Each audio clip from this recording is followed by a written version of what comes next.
तो बच्चों जय हिंद, मैं हूं रविंद्र सर और आप देख रहे हो जॉय फिजिक्स। ओके, जिसमें हम एंजॉय करते हैं फिजिक्स को और हम लोग चैप्टर 2 को फिनिश करके अब चैप्टर 3 की ओर बढ़ चुके हैं। तो आज बच्चों हम लोग स्टार्ट करने जा रहे हैं हमारा बहुत ही इंपॉर्टेंट पार्ट और एक न्यू जर्नी जिसका नाम है चैप्टर नंबर 3। और चैप्टर नंबर 3 बेसिक कंसेप्ट के साथ जुड़ा हुआ है जो आप लोग 9th स्टैंडर्ड में ही देख चुके हो। और इस चैप्टर का जो नाम है वो है motion in a straight line. क्या है मेरे बच्चों? Motion in a straight line. Clear क्या नहीं? यानी हम क्या पार्ट स्टार्ट कर रहे हैं, कौन सा पार्ट हमने स्टार्ट किया? तो आप मेरे बच्चों समझिए पहले कि भाई मैकेनिक्स यानी आप अगर किसी भी रिलीजन में बिलीव करते हो तो आपको पता होगा उसमें अलग अलग बुक्स, होली बुक्स होती है। उसी तरह से हिंदू धर्म में आप देखोगे बहुत सारे शास्त्र होते हैं, ये शास्त्र, वो शास्त्र, बहुत सारे शास्त्र होते हैं। हर शास्त्र अपने आप में एक चीज को आपको एक्सप्लेन करता है डिटेल में। तो इसी तरह फिजिक्स में भी आप देखो तो बहुत बड़ा पार्ट है। फिजिक्स का मतलब क्या होता है? Study of nature. What is physics? अगर आपको कोई पूछे व्हाट इज फिजिक्स तो आप आंसर दोगे स्टडी ऑफ नेचर। अब आप देखिए बच्चों, नेचर कोई छोटी मोटी चीज तो नहीं है, बहुत ही बड़ी चीज है। और इतनी बड़ी चीज को अगर आप समझने वाले हो, if you want to explain this nature, then you have to study number of things, you have to explain number of things. एक के बाद बहुत सारी चीजें आ जाएंगी। फॉर एग्जाम्पल, अगर आप कोई ऑब्जेक्ट को ध्यान में लीजिए तो ऑब्जेक्ट को ध्यान में लोगे तो उसको अगर आप तोड़ोगे, ब्रेक करोगे तो अंदर से क्या निकलेगा? Molecules, similar type of molecules आके ना, यस और नो? उसको ब्रेक करोगे तो अंदर से एटम निकलेगा, उसको ब्रेक करोगे तो एटम को ब्रेक करोगे तो एटम को ब्रेक करोगे तो क्या निकलेगा? Nucleus and electron. न्यूक्लियस को ब्रेक करोगे तो अंदर क्या निकलेगा? Proton and neutron. Proton, neutron और इलेक्ट्रॉन को ब्रेक करोगे तो अंदर क्या निकलेगा? अंदर क्या निकलेगा? प्रोटॉन, न्यूट्रॉन और इलेक्ट्रॉन को ब्रेक करोगे तो अंदर निकलेंगे क्वार्क्स।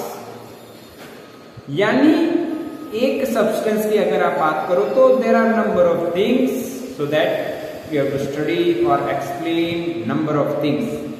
तो फिजिक्स में एक अरेंजमेंट करती है भाई, बढ़िया। जैसे कि आप किसी फास्ट फूड शॉप में जाते हो या किसी रेस्टोरेंट में जाते हो तो एक अरेंजमेंट होती है भाई, यहाँ पे आपको पिज्जा, तो पिज्जा के बाद भाई plain pizza, paneer pizza, cheese pizza, American pizza, Chinese pizza, ये बहुत सारे, पर वो सिर्फ पिज्जा में लिखे होंगे।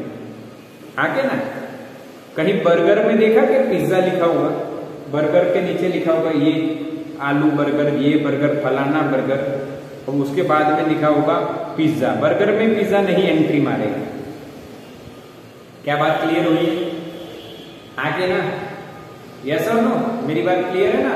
यानी कोई फास्ट फूड या रेस्टोरेंट की शॉप वगैरह, कहीं रेस्टोरेंट में या फास्ट फूड की शॉप में जा रहे हो तो ऐसा देखने को मिलता है, अरेंजमेंट देखने को मिलती है। क्या देखने को मिलती है बच्चों? अरेंजमेंट देखने को मिलती है। बिल्कुल क्लियर, यस। ओके, इसी तरह फिजिक्स में भी स्टडी ऑफ नेचर, फिजिक्स का मतलब स्टडी ऑफ नेचर, उसके लिए भी आपको बहुत सारी चीजें आएंगी, बहुत सारी चीजें। तो उन सभी चीजों को अरेंज कर दिया गया है। जैसे फिजिक्स की आप एक सिंपल बात करें तो when we move from one position to the another, then there is a number of things, path length, displacement, speed acceleration, velocity, force, number of things are there. उसके बाद आप दूसरी बात करो तो सुबह से लेके शाम तक या रात तक टेम्परेचर चेंज होता रहता है, टेम्परेचर में चेंज आता है बहुत, हाँ होता है कि नहीं? तो अब यानी नेचर में टेम्परेचर भी आता है, नेचर में टेम्परेचर भी आता है, नेचर में मोशन भी आता है। अब यानी सभी एक साथ पढ़ेंगे तो खिचड़ी हो जाएगी। ये मोशन का टॉपिक है, टेम्परेचर का टॉपिक है, फिर इलेक्ट्रिक चार्ज भी आता है तो इलेक्ट्रिक का टॉपिक है, सब कुछ इकट्ठा हो जाएगा, खिचड़ी बन जाएगी, मजा नहीं आएगा। हाँ, पिज्जा के अंदर बर्गर भी डाल दिया, फ्रेंच फ्राइज भी डाल दी, और सैंडविच भी डाल दिया, मिल्क शेक, वो शेक भी आता है वो भी डाल दिए, कॉकटेल जो बोल वो सब कुछ डाल दिया, मजा आएगा? नहीं मजा आएगा, सबको सेपरेट करके रखें। इसी तरह फिजिक्स में आपको जब मोशन को स्टडी करना है, if you want to study about motion, तो फिजिक्स में कौन सी ब्रांच में आपको जाना है? मैकेनिक्स। मैकेनिक्स में क्या किया जाता है? मैकेनिक्स में क्या किया जाता है? Study of motion. Clear? The branch of physics in which we studied about the motion of the body. Clear? हाँ कि ना? यस। यानी आप फास्ट फूड शॉप में एंटर हुए जैसे ही तो आपने देखा आपको पिज्जा खाना है, तो आप कौन से सेक्शन की बात करोगे? Only pizza section. तो ये पिज्जा में आप एंटर हो गए। हम लोग मोशन की बात कर रहे हैं तो हम लोग फिजिक्स की कौन सी ब्रांच में एंटर हो गए? मैकेनिक्स ब्रांच में एंटर हो गए। ठीक है, जहां पे हम स्टडी ऑफ मोशन करने वाले हैं। पर उसमें भी आपको दो रेंज दी गई है। एक सिंपल रेंज है, बहुत सारी होती है पर हमें यहाँ पे फिजिक्स में दो ही है मैकेनिक्स। एक होता है बच्चों, एक ब्रांच है काइनेमेटिक्स और दूसरी ब्रांच है डायनेमिक्स। पहली इसका जो मैकेनिक्स का पार्ट है वो काइनेमेटिक्स है, दूसरा पार्ट है जो डायनेमिक्स है। आप समझिए मेरी बात। प्लेन पिज्जा ले रहे हो, या तो आप अमेरिकन, इटालियन, ऐसे अलग अलग पिज्जा ले रहे हो। जैसे आपने अमेरिकन लिया तो उसमें बहुत सारी टॉपिंग्स आ जाती है, यस और नो? और प्लेन लिया तो कोई चिंता नहीं, बिल्कुल बिंदास उठाया पीस और खाने लगे। पर अगर बहुत सारी टॉपिंग्स वाला अगर आपने पिज्जा लिया तो अगर आपको कोई टॉपिंग अच्छी नहीं लग रही तो उसको निकालना है, आपको ध्यान रखना पड़ेगा। इसको लेना है, इसको कितना खाना है, ऐसे खाना है, ये ध्यान रखना पड़ेगा। पर बच्चों प्लेन है तो कोई ध्यान रखना नहीं। क्या मेरी बात क्लियर है? यस और no? Fast food theory in mechanics. क्या कंसेप्ट क्लियर हो रहा है? यस।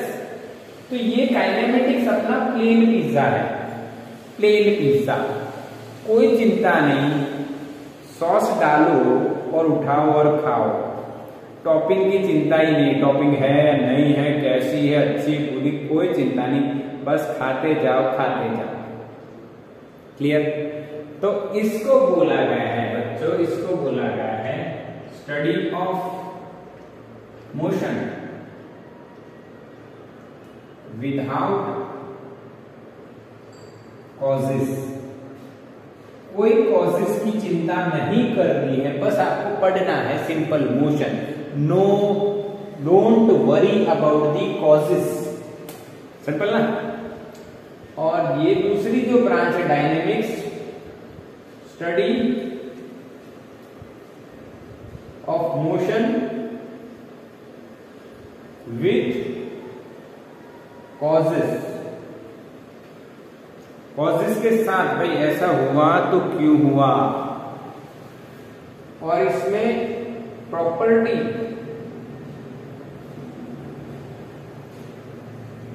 ऑफ अ बॉडी, उनका भी आपको ख्याल रखना पड़ेगा। You have to consider properties of the body, which type of body is that, और इसमें कोई चिंता नहीं, सिर्फ आपको पढ़ाई करनी है मोशन के बारे में। समझ में आ रहा है कि नहीं आ रहा है कंसेप्ट? सिर्फ मोशन के बारे में स्टडी करना है। Don't worry about the causes, कौन सा फोर्स लगा, किधर लगा, कैसे लगा, क्यों लगा, क्या नहीं, कुछ नहीं। Study about only on, consider only motion, not the causes. If we consider the causes, then we have to study in dynamics part, but we want to study simple motion so that we have to deal with kinematics. Clear or not? Now एक simple logic देता हूं गुजराती भाषा में। यहां अगर आप लोग कुछ बातें कर रहे हो, क्लास में लड़ रहे थे, थोड़ा बहुत झगड़ रहे थे, कहा सुनी हो रही और अचानक से टीचर आ गए, अगर टीचर उस बात में इन्वॉल्व हो गए तो दोनों को ठोकेंगे, पिटाई करेंगे दोनों। तो आप लोग क्या कहोगे जब टीचर ने पूछा शू थयु भाई? सर काई नहीं, ऐसा ना, कुछ भी नहीं, काई नहीं। समझ रहे हो मेरी बात? काई नहीं, कुछ भी नहीं। Don't worry about the causes, काई नहीं, कोई कॉज का स्टडी नहीं करना है, काई नहीं, that means don't worry about the causes. Okay, पर वहां पे डाया भी होते हैं ना, डाइपन भी करते हैं कुछ बच्चे, डाइपन बीच में टपक पड़ते हैं, डाइपन। नहीं सर, अब बंदे लड़ता था, दे आर फाइटिंग, ऐसा ना के इसने उसका ये किया, उसने फलाना किया, इसने दिखना किया, number of things are there, so that depend dynamics with causes. Clear? Kinematics don't worry about the causes, dynamics study with causes. पक्का? तो ये बात हो गई बच्चों mechanics, kinematics and dynamics, the branch of physics in which we study about the motion of the body, then the branch is called mechanics. If we study about the motion without causes, then the branch is called kinematics. If we study about the motion of the body with causes and also we consider the properties of the body, so that this branch is called dynamics. Okay, so that mechanics is divided into two parts, kinematics and dynamics. Done? इसका screenshot ले लो, क्या ले लो? Screenshot. चलो screenshot में इधर एक और चीज आपको बता दूंगा।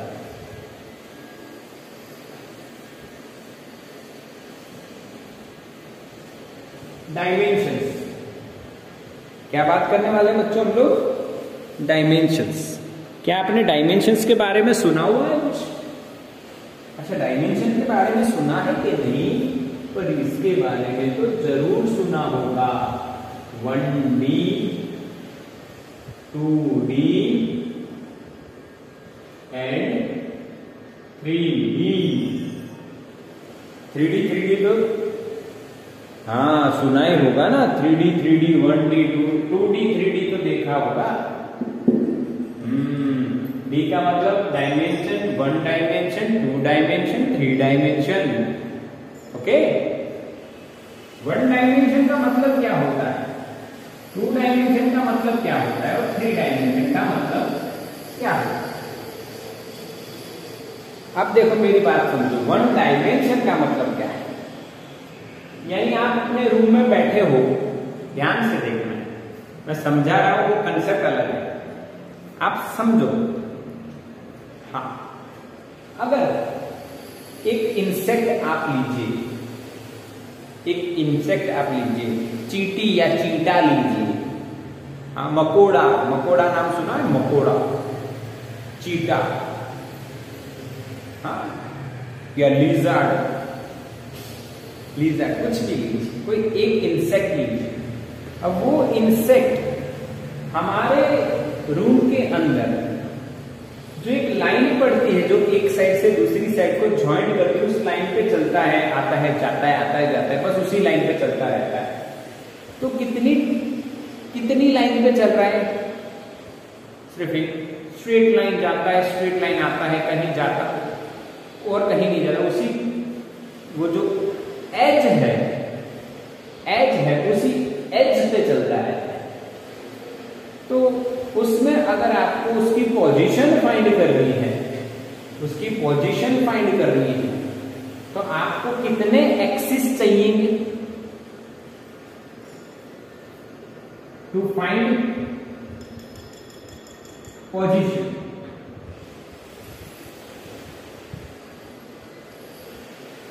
Only one axis is required.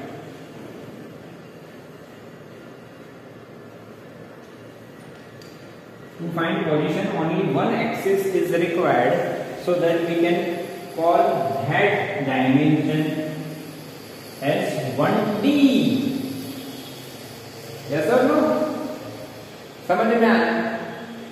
वो इंसेक्ट जो है, ये हमारा रूम का एक वॉल की बात कर लेते हैं, वो इंसेक्ट यहां से ऐसे जाता आता रहता है इसी लाइन में।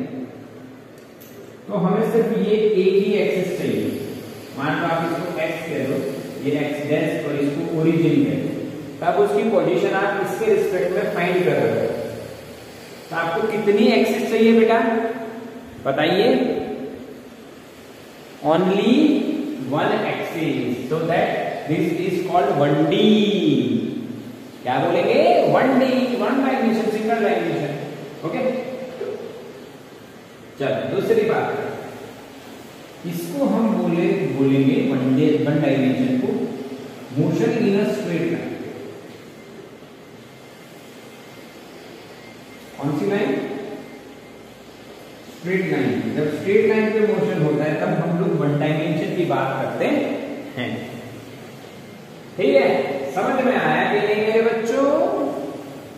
यस और नो? बिल्कुल समझ में आया। वन डायमेंशन किसे बोला गया? यस, टू डायमेंशन की बात कर लेते हैं। To find position of a body, two axes are required. इसको बोला गया 2D।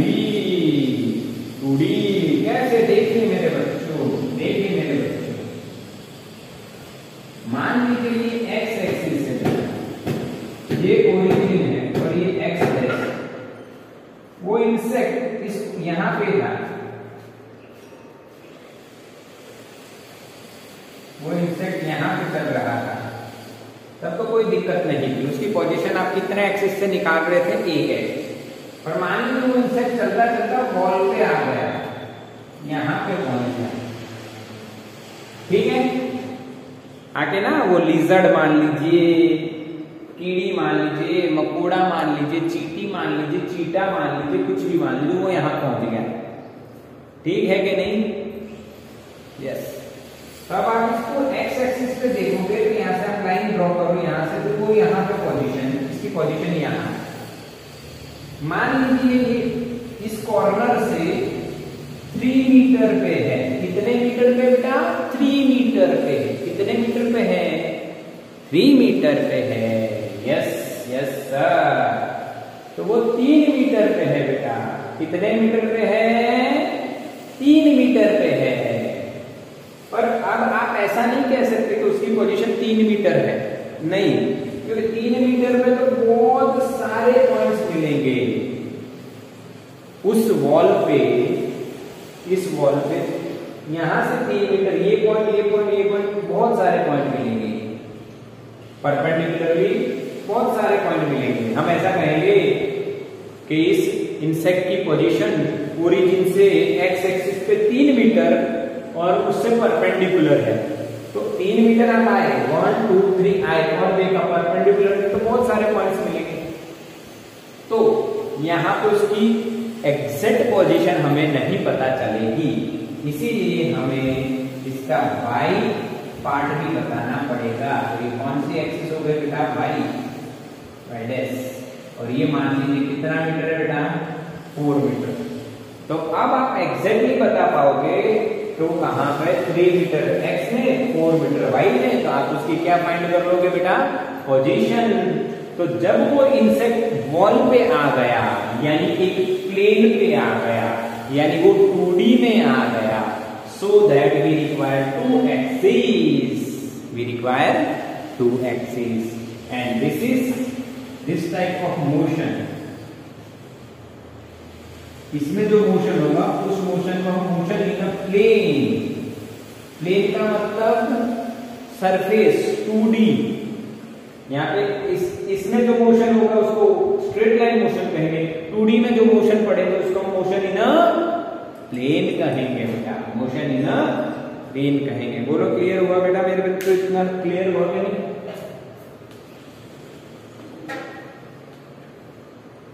ठीक है, बिल्कुल क्लियर।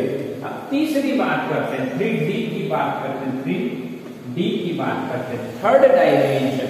थर्ड डायमेंशन में 3D में क्या होता है, तो अब आपको मैं थोड़ा सा यहाँ ड्राइंग ड्रॉ करके बताता हूँ, ठीक है? वहां पे सफिशिएंट स्पेस, अच्छा चलो यही कर देते जगह ऊपर, फिर हमें समझ लेना है कि हटा देंगे।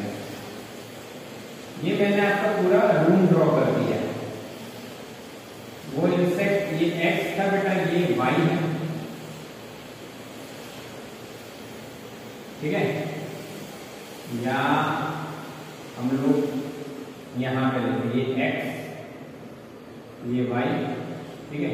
वो इंसेक्ट ये ओरिजिन है, यहाँ पे मतलब एक एक्सिस से ये था, ओके? इस वॉल पे आ गया, तब एक्स और वाई दोनों चाहिए थे। अब मान लीजिए उस इंसेक्ट को पंख निकल आए, क्या निकल आए? पंख निकल आए।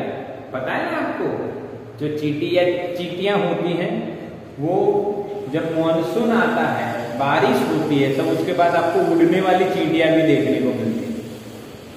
तो वही चींटी है भाई, अब उड़ने लगी, उसको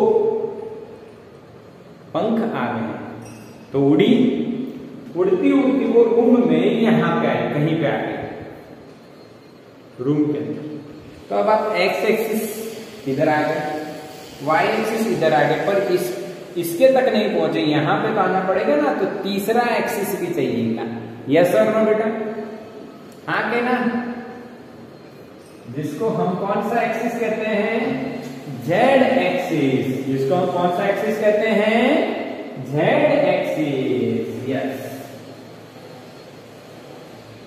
तो क्लियर हुआ कि नहीं? अब चींटी थी, वो पहले एक लाइन पे चल रही थी तो 1D, वही चींटी वॉल पे चल रही है तो 2D, और वही चींटी को पंख आ गए और उड़ती उड़ती रूम के अंदर उड़ रही है, तो किसी जगह उसकी पोजीशन आपको फाइंड करनी है, तो हमें कितने एक्सिस चाहिए? 3, तो उसको बोला गया 3D। To find position of the body we require 3 axis. Clear ना? और इसको इसके अंदर होते हुए मोशन को मोशन इन अ स्पेस बोला जाता है। स्पेस, यस और नो? यानी स्पेस यानी अर्थ के बाहर जाके जो दिखता है वो स्पेस नहीं। Space means what? जो हम नॉर्मली देखते हैं उसको हम 3D कहते हैं, उसी को स्पेस बोला जाता है। हम ये थोड़ा सा अलग से समझ लेते हैं, कभी स्पेस यानी अर्थ के बाहर जाके जो दिखता है उसको स्पेस। अर्थ कहाँ है? स्पेस के अंदर, यानी 3 डायमेंशन में। अर्थ के बाहर स्पेस नहीं, अर्थ स्पेस के अंदर है। क्लियर है ना? बिल्कुल कंसेप्ट क्लियर। कोई डाउट डायमेंशन में? और कोई डाउट आपको अगर मैकेनिक्स में है तो बेटा आप पूछ सकते हो। मैकेनिक्स हो गया, डायमेंशंस हो गए, बिल्कुल clear. 1D 2D and 3D। अच्छा, ये एक और बात, ये हमारा चैप्टर 3 रहेगा, ये चैप्टर 4 रहेगा, और ये है नहीं, ये समझ जाएंगे हम इससे ये समझ जाएंगे, गारंटी। 2D से 3D आ जाएगा, सिर्फ एक कंपोनेंट बढ़ेगा, वो हम देखेंगे आगे, पर ये समझ लेना है। क्या मेरे बच्चे आप स्क्रीनशॉट ले रहे हो? ले लीजिए जल्दी से। तो बच्चों क्लियर? तो आगे बात करते हैं चैप्टर 3 में motion in a straight line, यानी मोशन इन 1D बोल दीजिए। अब हमें कुछ टर्म्स चाहिए, आगे बढ़ेंगे उसके लिए। तो 2 टर्म्स हमें समझनी है, सिर्फ 2। एक हम समझेंगे ओरिजिन, जिसको हम रेफरेंस पॉइंट भी बोलेंगे। सबको पता है ओरिजिन या रेफरेंस पॉइंट? हाँ के ना मेरे बच्चों, बताओ पता है कि नहीं, मैसेज करो। चलो बच्चों क्लियर ना? यस। तो अभी एक क्वेश्चन मेरे पास आया कि सर हम लोग एक्स एक्सिस को ऐसे 1D में ड्रॉ कर दिया, अगर 2D होता तो एक एक्सिस ऐसे और दूसरा ऐसे ड्रॉ कर दिया, एक्स वाई, ये एक्स एक्स डैश। पर 3D में होगा तो कैसे ड्रॉ करेंगे सर? कैसे ड्रॉ करेंगे? तो बच्चों ऐसे ड्रॉ करोगे, ये एक्स हो गया, ये वाई हो गया और ये जेड। एक ड्राइंग ये होती है। अब ये जो डायरेक्शन है ये कौन सी है बेटा? आउटसाइड ऑफ दी बोर्ड से बाहर आती हुई एक्स वाई जेड ऐसे होता है। देखो ये दिख रहा है आपको, वो 10th में आप Fleming's law left right hand देखा था ना, तो उसमें मान लो ये एक्स है, ये वाई है, तो ये जेड है। पर अब ये जब यहाँ पे ड्रॉ करनी है तो बाहर कैसे ड्रॉ करेंगे बेटा? तो नॉट पॉसिबल। ओके, तो इसको थोड़ा सा टेढ़ा बताया जाता है। सिमिलरली एक और ड्राइंग आप ये बना सकते हो, एक्स वाई और ये वाई जेड, इस तरह से भी आप ड्राइंग बना सकते हो। ये वही है आउटसाइड ऑफ द बॉक्स। ये दोनों आप देख सकते हो, ये इधर है और ये ऐसे बना है। एक और तरीका है जो आउटसाइड डायरेक्शन और इनसाइड डायरेक्शन के लिए होता है। आपने बच्चों टीवी सीरियल में रामायण महाभारत ऐसा देखा होगा ना? देखा है कि नहीं? देखा है कि नहीं? यस ना? हाँ, सबने देखा होगा। यस। तो उसमें जो तीर मारते हैं एक दूसरे को, वो तीर किस तरह से होता है? यस और नो? तीर मारते हैं वो तीर इस तरह से होता है। यस। अगर आपकी और तीर आ रहा है, आपकी और आ रहा है, तो क्या आपको ये पॉइंट दिखेगा? आपकी और टूवर्ड्स,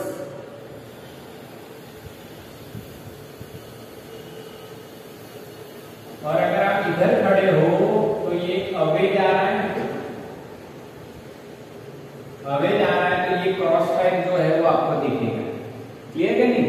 पूंछ दिखेगी। और टूवर्ड्स आ रहा है तो हेड दिखेगा। समझ में आ रहा है कि नहीं? एक एरो आ रहा है, वो आपकी और आ रहा है तो आपको ये पॉइंट दिखेगा। और आपसे दूर जा रहा है, आपने छोड़ा तो आपको पीछे का जो लगे होते, कुछ लगा होता है पता नहीं, पूंछ बोलते हैं उसको, टेल बोलते हैं, वो दिखता है आपको ऐसा क्रॉस टाइप। तो अगर इनसाइड है, यानी इनसाइड का मतलब कोई चीज इनसाइड जा रही है, इनसाइड 3D में इधर वाला ऊपर नीचे, इधर वाला हम ड्रॉ कर सकते, पर इनसाइड और आउटसाइड नहीं ड्रॉ कर सकते। इनसाइड जा रही है तो इनसाइड का मतलब आपसे दूर जाना या आपके तरफ आना है? बताओ, अवे या टूवर्ड्स? इस बोर्ड के इनसाइड वाली डायरेक्शन वो आपकी तरफ आ रही है। Yes, away. जब अवे होगा बेटा, इनसाइड यानी अवे होगा तो आप कैसे रिप्रेजेंट करोगे? क्रॉस। और जब आउटसाइड आ रहा होगा, मान लो कोई डायरेक्शन आउटसाइड आ रही है ऐसे, तो आपके टूवर्ड्स आ रही है, आपके टुवर्ड्स। क्या क्लियर हुआ? और टुवर्ड्स डायरेक्शन को हम कैसे ड्रॉ करते हैं बेटा? डॉट और सर्कल, डॉट सर्कल या क्रॉस सर्कल, बोलो क्लियर हुआ? यस और नो? यानी आपका जो प्रॉब्लम था उसका मैंने डिटेल्ड सॉल्यूशन दे दिया।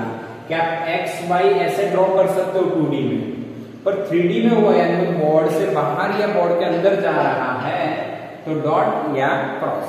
डॉट का मतलब आपकी तरफ आ रहा है, क्रॉस का मतलब आपसे दूर जा रहा है। यहाँ पे बाहर आना यानी आपकी तरफ आना, डॉट ड्रॉ करेंगे। यहाँ पे बताइए इसके लिए डॉट या क्रॉस? इस जेड एक्सिस के लिए डॉट ड्रॉ करोगे या क्रॉस? क्या ड्रॉ करोगे? आपकी ओर आ रहा है ना, यस, डॉट ड्रॉ करोगे। क्लियर हुआ कि नहीं? बिल्कुल ओके। तो इसका स्क्रीनशॉट ले लो एक बार, इसको फिर स्टोर कर लेना हमेशा के लिए। आपका कंफ्यूजन मैंने दूर कर दिया, ठीक है? स्टोर कर लीजिए मेरे बच्चों इसको। चलिए अब हम बात करते हैं ओरिजिन या रेफरेंस पॉइंट। हमारी स्टडी में हम किसे बोलेंगे? You can take any point as reference, there are no rules. You can take any point as reference. There are no rules for taking reference. समझ में आया कि नहीं है? There are no rules, कोई रूल नहीं है। आप अपनी स्टडी के हिसाब से आप किसी भी पॉइंट को रेफरेंस मान सकते हैं। कोई भी चीज आप रेफरेंस के तौर पे ले सकते हैं, चलेगा, कोई ऐसा रूल नहीं बनाया गया है। बट ओरिजिन किसे बोला जाता है? हम लोग जनरली किसको बोलते हैं? तो intersection point of 3 axis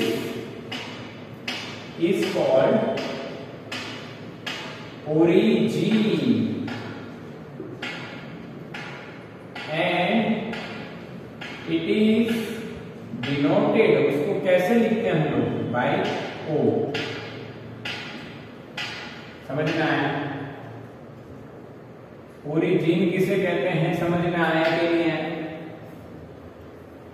yes, 3 axis draw करते हैं हम लोग। ये हो गया बेटा एक्स, ये हो गया बेटा वाई, और इधर हमने ड्रॉ किया ये वाला जेड। तो तीनों जहां पे मिले उसको हम क्या कहते हैं बेटा? ओरिजिन। जहां पे इंटरसेक्ट कर रहे हैं। क्या मेरे बच्चों को समझ में आया? What is the definition of origin? हाँ, व्हाट इज कॉल्ड ओरिजिन। और we have to take reference point.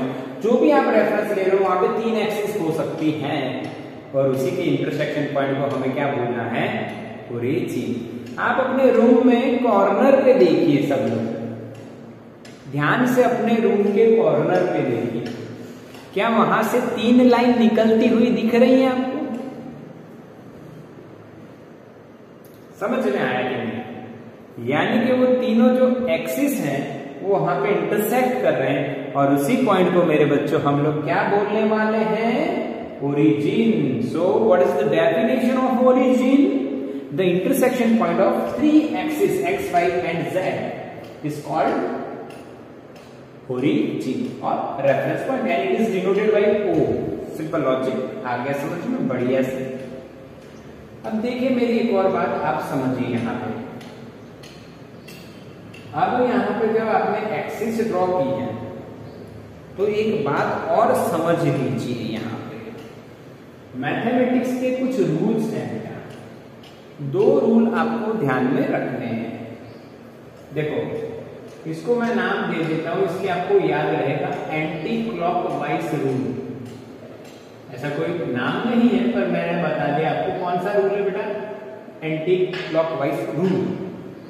याद रखिए। मान ले मैं अपने बच्चों 3 लाइन ड्रॉ कर दूं, ठीक है? ऐसे मैं 3 लाइन ड्रॉ कर देता हूं बाहर।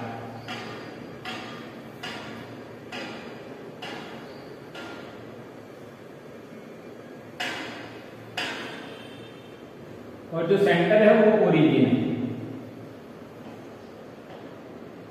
चलो ये एक्सिस मैंने लिखा एक्स, तो बताइए ये वाला कौन सा एक्सिस होगा या ये वाला कौन सा, पहले बताइए ये वाला कौन सा लिखेंगे। ये एक्स लिखा तो ये वाला कौन सा, ये वाला हो जाएगा वाई और ये वाला हो जाएगा जेड। बोलो क्लियर बच्चों, हाँ कि ना?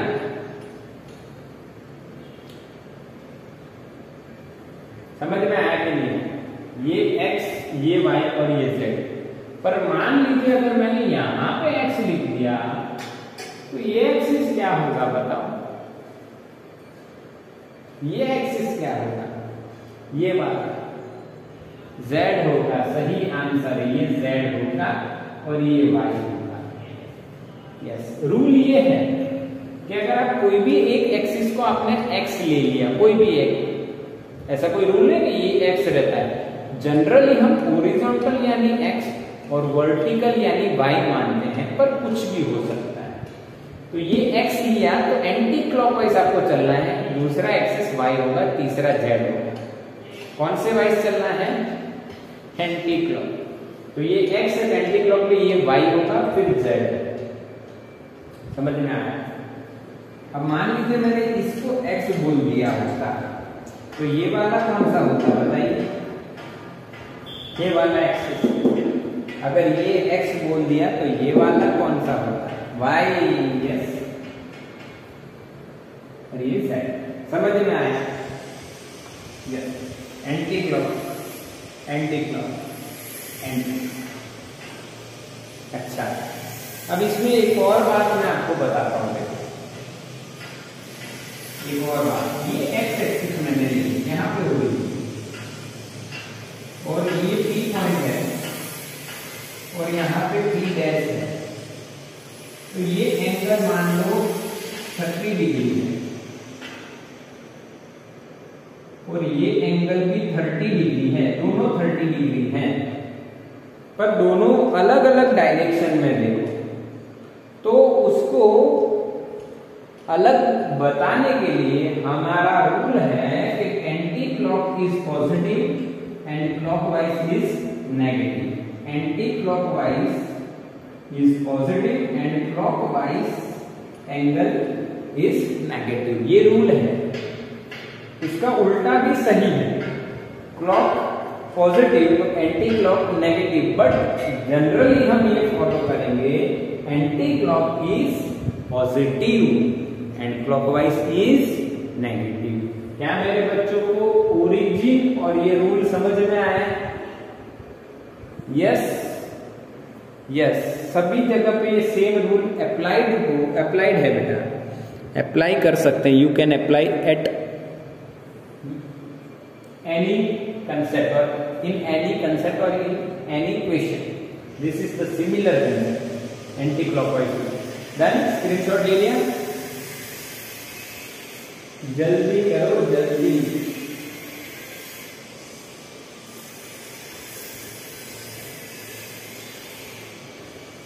ओके, अब दूसरा पॉइंट इसमें पढ़ना है, दूसरा पॉइंट भी पढ़ना है, लास्ट नहीं है। टाइम कितना हो गया? हाँ, ये लगभग लास्ट करना है। This point is last point.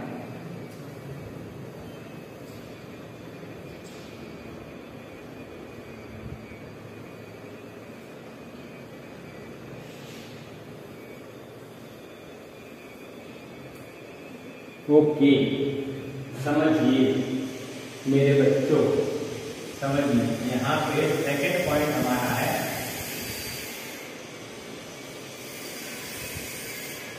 Frame of reference, FOR, frame of reference. ये भी एक कंसेप्ट है जो आगे मोशन में हमें काम लगने वाला है, फ्रेम ऑफ रेफरेंस। अभी आपके लिए नया टॉपिक है, पर मैं बताता हूं आपको एक बात, समझिए मेरे बच्चों। ये है हमारी ट्रेन, वाह, ये है हमारी ट्रेन जो चल रही है VT वेलोसिटी से इधर, हमारी क्या है ये ट्रेन, मान लीजिए इसकी स्पीड है 10 मीटर पर सेकेंड, या ट्रक है, कोई गाड़ी है, चलो गाड़ी बना देते हैं, ये आपकी स्कूल बस है, क्या है बेटा, स्कूल बस, ठीक है, सही है, समझ रहे हो कि नहीं, स्कूल बस, क्लियर है कि नहीं, अरे मैसेज करो सुनाई दे रहा है कि नहीं, अब उसमें यहां पे पर्सन यानी कि स्टूडेंट बैठा है ए, और यहां पे दूसरा स्टूडेंट बैठा है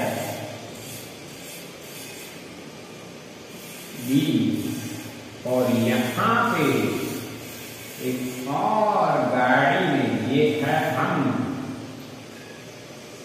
ये है हम, ये है हमारी एक्सयूवी,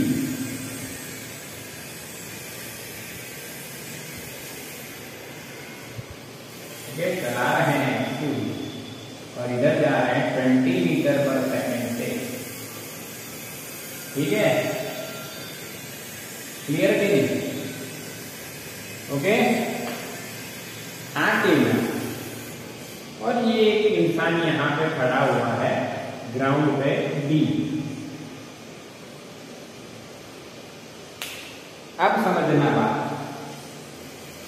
अब देखो ध्यान से समझिए, क्यों ये कॉन्सेप्ट आता है फ्रेम ऑफ रेफरेंस, अलग अलग बात है, अपनी अपनी बातें हैं, यहाँ पे इसको सी नाम दे देते हैं, यहाँ पे एक और बैठा है बाई पर्सन, इसको डी नाम दे देते हैं, चलो चलो समझते हैं, अलग अलग बातें हैं, बट ध्यान से मेरी बात को समझिए बच्चों,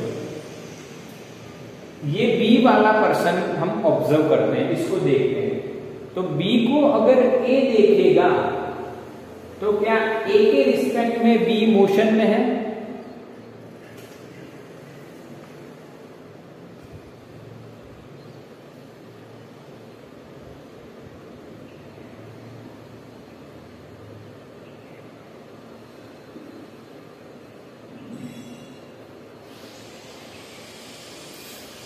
यस या नो,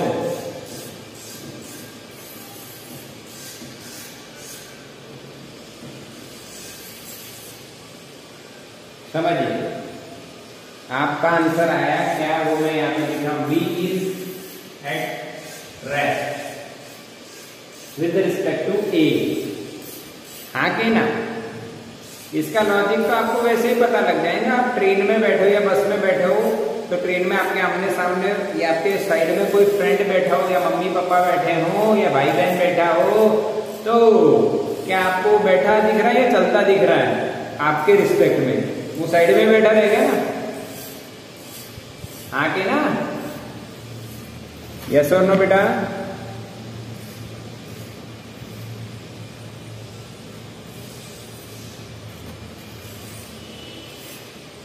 क्लियर के नहीं,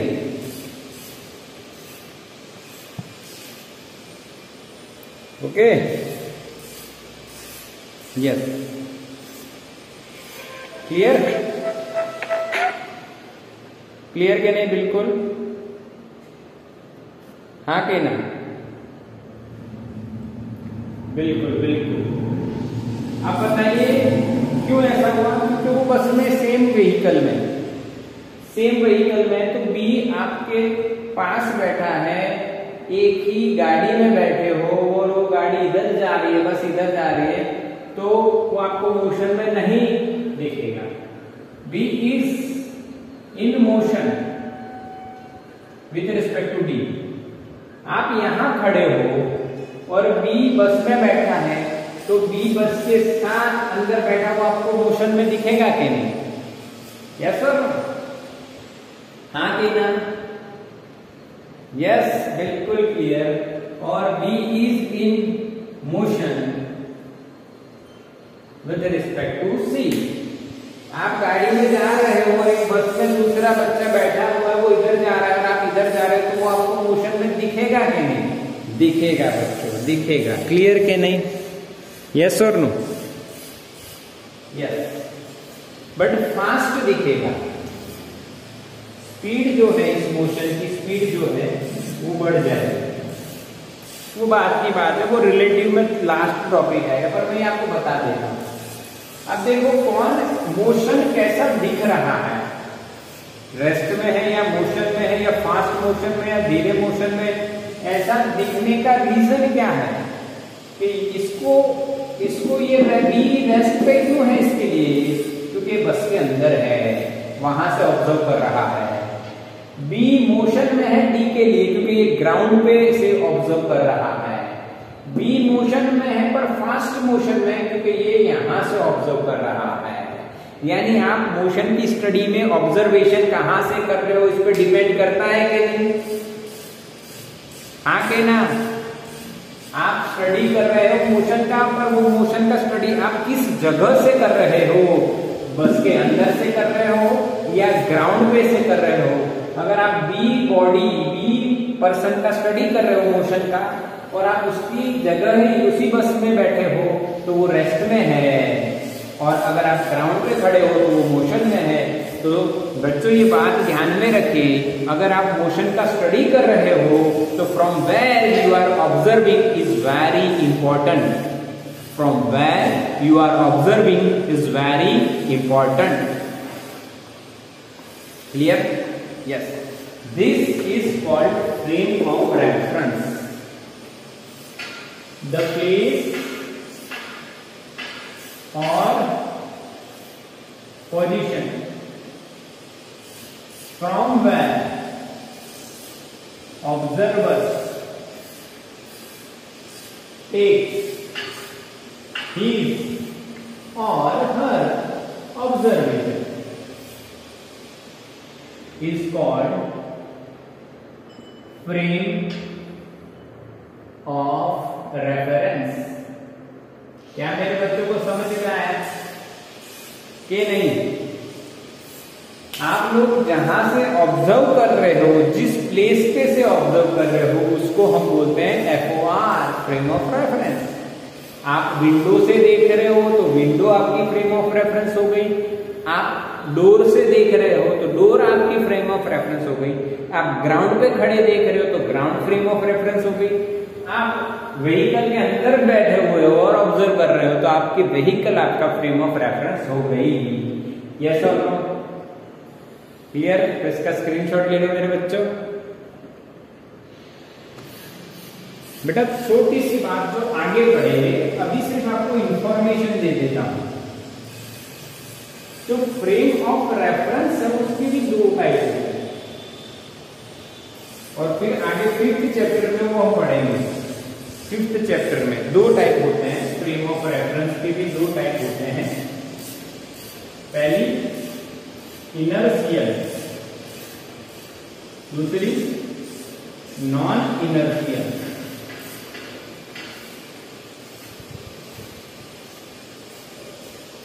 इनर्शियल मतलब और नॉन इनर्शियल मतलब, ये कौन से चैप्टर में पढ़ेंगे हम लोग? 5th वाले चैप्टर में पढ़ेंगे। कौन से चैप्टर में बच्चों? 5th वाले। यानी ज्यादा चिंता नहीं करेंगे, but it obeys Newton's first law, और यहां पे it does not obey Newton's first law. ये चैप्टर नंबर कौन से में आने वाले बच्चों? 5 में, इसलिए इस पे ज्यादा ध्यान नहीं देना है। ओके, ठीक है, स्क्रीनशॉट ले लो तो।